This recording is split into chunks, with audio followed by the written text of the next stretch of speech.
I yearn for who you used to be, free from the claws of colonization and imperialism, from the fangs of capitalism and exploitation, from the grips of Christianity and patriarchy, from the talons of white supremacy and anti-blackness. This week we celebrate 50 years of independence, half a century of freedom for our resilient people. But still, we find ourselves trapped in the claws, fangs, grips, and talons that sank into our nation when the white man stumbled upon our shores centuries ago. Today, we dance in circles like monkeys, clad in bilas as if dressing like our ancestors will make them proud of the world we live in today.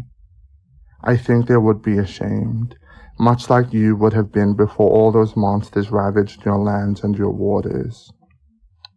I do not recognize you. I was raised to be proud of you, raised to see you as a boo-boo. You nurtured me as one, instilling in me values of hard work, national pride, and Christian principles. But you also smothered me, calling me sinful, undeserving, and not good enough. You humiliated me for not speaking your languages, as if that made me less yours, even though it was your job to teach them to me. You punished me for prioritizing softness over violence, as if that made me a stranger to you, even though it was your responsibility to bestow that softness upon me. You degraded me for loving differently, as if that made me unworthy of your love, even though it was your duty to give it to me unconditionally. I have come to learn that this version of you is a bastardized, corrupted imposter that is nothing but a mirror of the white men that bled you dry all those years ago. You called yourself a boo-boo, but in reality, you share no ancestry with me. You are still deeply infected with colonization, imperialism, capitalism, exploitation, Christianity, patriarchy, white supremacy, and anti-blackness. Your alleged freedom is nothing more than a lie my people have been sold. You still serve the masters of old, selling out my people for the interests of white fascist states that have no intention of working towards our liberation. You chose a few of us to seduce, compelling them to betray the rest of us with promises of capitalist wealth and traitorous rewards. They danced to the tune of the white man and lined their own pockets while doing so. But I see beyond this impostor. I see through him to you, the mother who loved us so deeply that the son could never reach the bottom of her affection, before she was turned into a violent, exploitative politician.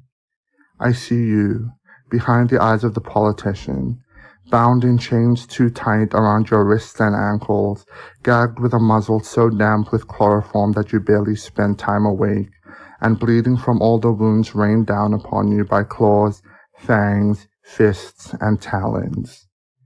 The tools of the white man have beaten you down and stolen your spirit, spilling it into the icy veins of the corpse of the politician, a man that can never measure up to you at your fullest strength. He tells me to pray to Jesus, but I pray to you. Every morning the sun kisses my eyes awake, every evening the moon sings me back to sleep, and each moment in between when my broken heart longs for you. One day I will see you liberated, and then, only then, will my people finally be free. Thank you for listening to this poem recorded for Poetry, Prose, and the Things I Compose, written and performed by Lungol Wakina. Please note that this is only an excerpt of a much larger piece that Lungol will be performing in person on Gadigal land at the Art Gallery of New South Wales on Wednesday, 17th September at 6 p.m. Entry is free and non-ticketed, so feel free to just show up.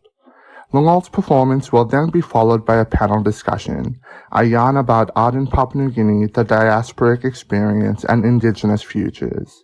More information can be found at lungol.com/upcoming events.